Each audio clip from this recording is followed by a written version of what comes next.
Bismillahirrahmanirrahim. La tata'adda niyatu himmatika ila ghairihi fal karimu la tatakhattahul amalu. La tata'adda, janganlah melampaui niyatu himmatika, motivasi cita-citamu, ila ghairihi, kepada selain Allah. Fal karimu, maka Allah yang maha dermawan, yang maha lomo bahasa Jawanya. La tatakhattahu, tidaklah bisa melampaui akan al-karim al-amalu, angan-angan atau harapan. Al-himmatul aliyah, cita-cita yang tinggi. Taknifu, itu bisa jadi rendah. Min raf'i hawaijiha, karena mengangkat kebutuhan-kebutuhannya himmah tadi, ila ghairil karim, kepada selain zat Allah yang maha dermawan. Wala karima, dan tidak ada yang lebih dermawan alal haqiqah, alal haqiqati, sejatinya, siwallahi ta'ala, kecuali Allah ta'ala.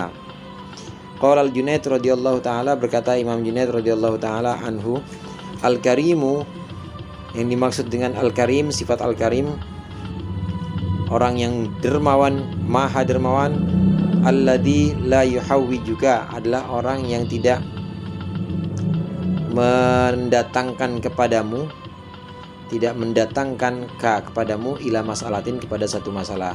Wa qala al-Harthul Muhasibi, dan berkata al-Harth al-Muhasibi radhiyallahu ta'ala anhu, al-karim, yang disebut dengan al-karim, alladzi la yubali, adalah yang tidak peduli.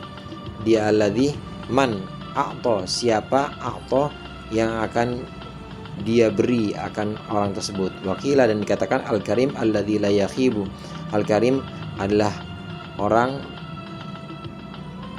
atau yang maha dermawan adalah alladzi la yakhibu, yang tidak mengecewakan, roja al-mu'milina, harapannya orang-orang yang memiliki angan-angan. Wajma'al ibarat, dan mengumpulkan ungkapan-ungkapan fi makna wasfil karim, dalam makna sifat al-karim, makila, yaitu apa-apa yang dikatakan al-karimul ladzi idza qadira afa, wa idza wa'ada wafa, wa idza a'ta zada ala muntahar raja wala yubali. Nah, kita cukupkan sampai situ bacaannya. Pada makalah berikut ini, Imam Ibnu Athaillah As-Sakandari ini berpesan kepada kita, jangan motivasi atau bangkitnya niat kita, cita-cita kita yang luhur ini, jangan sekalipun kita labuhkan atau kita sandarkan atau kita gantungkan kepada selain Allah. Karena kalau kita menggantungkan kepada selain Allah, itu tandanya kita merendahkan cita-cita itu kita sendiri. Misalnya kita punya hajat besar, keinginan besar. Apa keinginan besar kita tuh?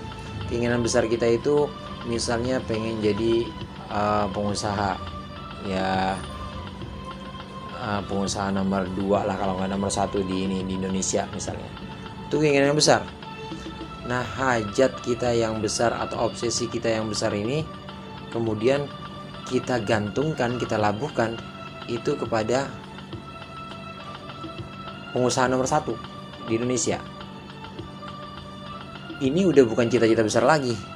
Ini jadi cita-cita kecil. Kenapa? Cita-cita sedemikian besar kok digantungkan kepada manusia. Padahal si pengusaha nomor 1 di Indonesia itu bisa aja sewaktu-waktu dia kolaps. Bisa aja sewaktu-waktu dia itu kemudian berkhianat sama orang yang sedang mengharapkan, yang sedang punya ambisi atau punya keinginan untuk bersama dia di nomor 2. Bisa saja dia itu pengusaha nomor 1 itu entah bagaimana ya, kemudian berubah dan akhirnya memusuhi dia. Sedemikian tinggi cita-cita kita, entah itu niatnya misalnya pengen kawin boh, atau niatnya pengen ngelamar Bang Pasni misalnya, itu kalau dianggap sebagai sesuatu yang tinggi, itu bukan dari bentuknya, bukan dari bentuk cita-citanya, tapi kepada siapa kita menggantungkan cita-cita itu. Pada siapa kita menggantungkan cita-cita itu. Meskipun kecil, tapi kalau kita gantungkan atau kita labuhkan cita-cita itu kepada Allah, maka itu jadi cita-cita yang besar, jadi satu niat atau keinginan yang sangat mulia.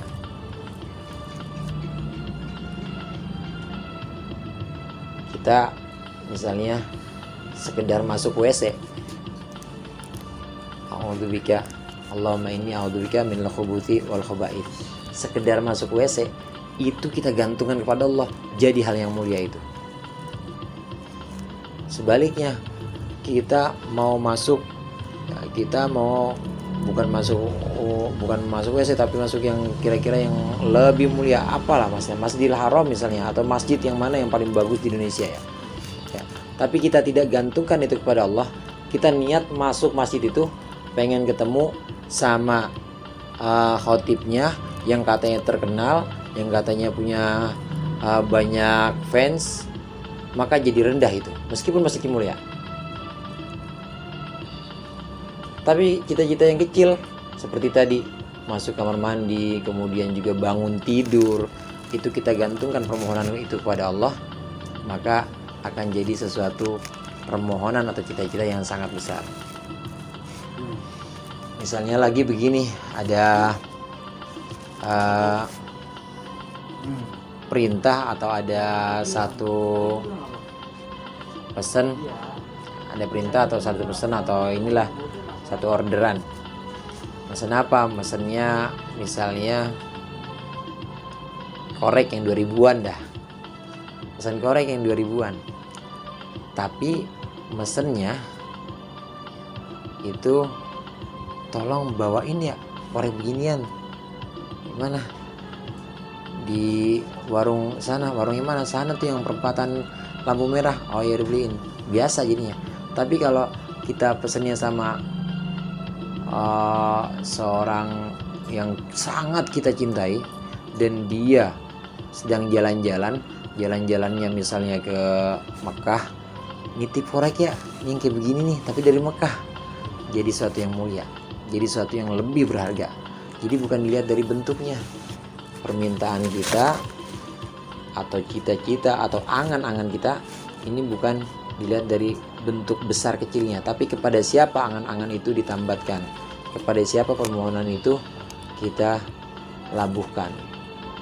Sekali lagi, kalau kita labuhkan kepada makhluk, kepada selain Allah, maka jadi rendah meskipun itu besar, meskipun itu tinggi. Sebaliknya, hal-hal yang kelihatannya remeh, kalau kita gantungkan, kita labuhkan itu kepada Allah, maka jadi hal besar. Ya Allah, saya pengen besok waktunya, saya besok pengen waktunya subuh itu misalnya, waktunya subuh itu udah ada kopi di meja saya misalnya, kayak gitu. Itu hal-hal kecil kan, tapi dimohon kepada Allah, maka jadi hal yang mulia, jadi hal yang tinggi.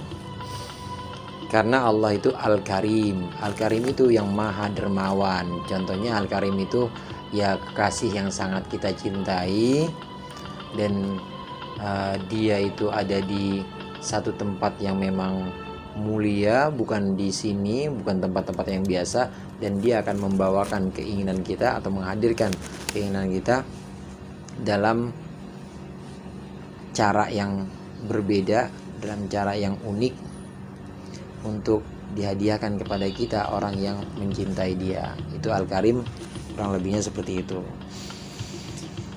Imam Junaid itu mengatakan yang disebut dengan Al-Karim, sifat Al-Karim itu adalah orang yang tidak akan mengabulkan satu hajat tapi dengan mendatangkan masalah lain. Itu Al-Karim. Kalau manusia biasa bisa saja memecahkan masalah dengan masalah, tapi kalau apa tuh sih, itu slogan apa tuh? Gadaian.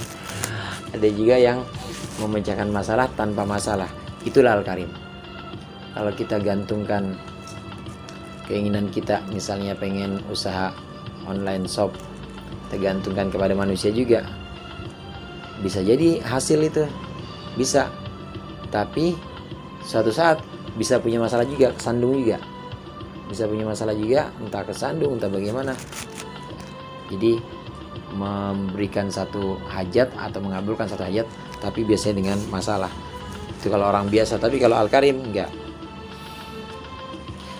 Imam Al-Harth Al-Muhasibi mengatakan bahwa yang namanya Zat Al-Karim, Allah, itu adalah orang yang enggak peduli siapa yang akan dia berikan, dia enggak peduli. jadi barber aja gitu, minta ini kasih, itu namanya Al-Karim. Dikatakan juga yang namanya Al-Karim itu adalah zat yang tidak pernah mengecewakan orang-orang yang berharap, yang tidak pernah membuat kecewa orang-orang yang punya cita-cita. Wajmal ibaratu wallahu a'lam bishawab. Bismillah.